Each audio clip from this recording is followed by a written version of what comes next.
오늘 하루 꼭 알고 넘어가면 좋은 뉴스 전해드리는 더하기 뉴스 시간입니다. 박지호 기자 나와 있습니다. 안녕하세요. 안녕하세요. 자, 첫 번째 뉴스 한번 보겠습니다. 절친이냐 감시자냐. 어제 간호장교 조여옥 대위와 함께 나왔던 동행인이죠. 바로 이슬비 대위. 네, 동행인으로 참석했던 이슬비 대위는 조 대위와 동기라고 밝혔죠.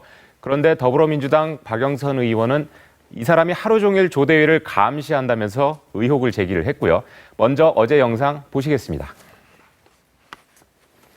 국군 수도병원 중환자실에서 근무하는 육군 대위 이슬비 대위입니다.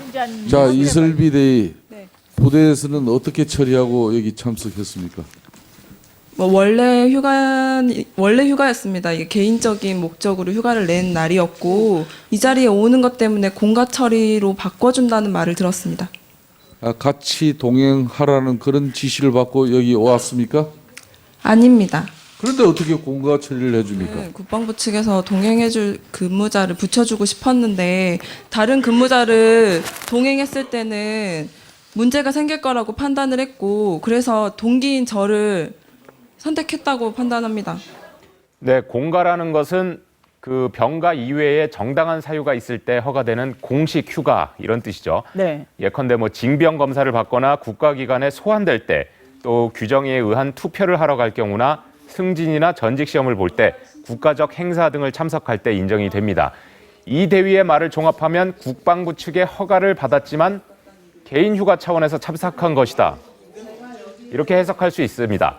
이 대위는 조 대위가 미국에서 돌아온 직후 밥을 같이 먹는 등 접촉한 3명 가운데 1명으로 알려지고 있습니다. 이 대위는 조 대위와 친한 동기여서 참석했다고 설명했지만 이 공가라는 말을 썼기 때문에 국방부가 조 대위 입국에 개입한 것 아니냐 이런 의혹이 일고 있습니다. 이에 대해 국방부는 오늘 이슬비 대위가 휴가 중에 조 대위의 요청으로 청문회에 갔다면서 감시 의혹을 전면 부인했습니다. 결국 그 공가가 아닌 휴가로 처리를 했는데 이슬비 대위가 오해했다는 겁니다.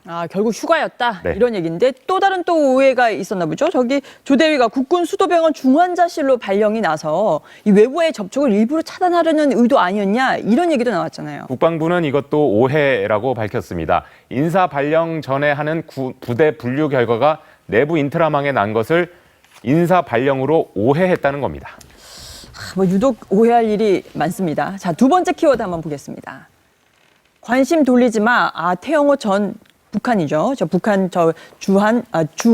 영국에 있는 공사 이야기군요. 네, 태영호 전 북한 주영 공사가 오늘 국회 정보위원회 간담회에 참석을 했습니다. 참석해서 북한의 실상을 공개를 했죠. 그런데 오늘 간담회가 처음에는 더불어민주당이랑 국민의당 등 야당 반발로 열리지 못할 뻔했습니다. 이철우 정보위원장을 비롯한 여당은 그동안 정보당국의 보호를 받던 태공사가 남한의 평범한 시민이 된 첫날이라는 의미가 있다면서 오늘 꼭 간담회 참석해 얘기를 듣자 이렇게 주장을 했습니다. 그러니까 야당은 간담회를 합의한 적도 없고 네. 오늘 북한 관련 간담회를 할 경우 자칫 다른 본질을 흐릴 수 있다면서 반대했습니다. 그 본질이라는 게 뭔가요? 그 최순실 게이트를 혹시나 북한 이슈로 덮으려는 것 아니냐 이런 의심입니다. 예, 결국 정보위원장과 여당이 맞섰지만은 야당이 참석하기로 해 태공사가 여야 위원이 전원 참석한 가운데 북한 실상을 생생하게 증언할 수 있었습니다. 그렇군요. 자, 한번 세 번째 또 키워드 한번 보겠습니다. 구치소 편지, 최순실 씨 모습이 또 보이네요. 네, 국민의당 김경진 의원이 법무부와 대검 등에서 제출받은 자료에 의한 내용입니다. 지난 3일 구속된 이후 지난 15일까지 최순실 씨가 13통의 편지를 구치소에서 받았습니다. 최 씨가 보낸 편지는 없었습니다. 김종 전 문화체육부 차관은 구치소에서 49통의 편지를 주고받았습니다. 11월 22일부터 김 전 차관이 구치소 생활을 했으니까 하루 평균 2통거리입니다. 받은 게 43통이고 보낸 게 6통입니다. 안종범 전 청와대 경제수석은 2통을 썼고 9통을 받았습니다. 장시호 씨는 7통을 썼고 5통을 받았습니다. 편지 소통을 이렇게 해왔는데 누구랑 소통을 했는지 그건 아직 공개가 되지는 않았나 보죠? 네, 그렇습니다. 네. 자, 반입 물품도 한번 볼까요? 예, 같은 12월 15일을 기준으로 다시 반입 물품을 알아보면 차은택 씨는 책을 40권, 김종 전 차관은 책을 17권을 들여갔습니다. 안종범 전 수석은 책도 들여갔고 사진도 2장 반입했는데 가족 사진인 것으로 추측이 됩니다. 최순실 씨와 장시호 씨는 책 반입이 없었습니다. 물품 구입 목록도 있는데요. 구입 목록을 보면 최순실 씨는 내복, 식품, 샴푸 등 생활용품과 필기구를 샀습니다.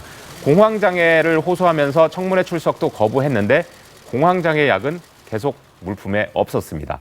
김영재 의원에서 처방한 프로포폴이 다 최순실 씨가 맞은 게 맞다면 거의 일주일에 한 번꼴로 중독 수준으로 맞았을 텐데 그렇죠. 구치소에서 만약 중독 수준이라면 참기 어려웠을 텐데 이것과 관련된 약 관련 반입도 없는 것을 보면은 잘 버티고 있는 모양입니다. 아니면 그 프로포폴을 본인이 다 맞은 게 아니든지요. 그렇게 또 해석을 할 수 있겠군요. 네, 지금까지 더하기 뉴스의 박지호 기자였습니다.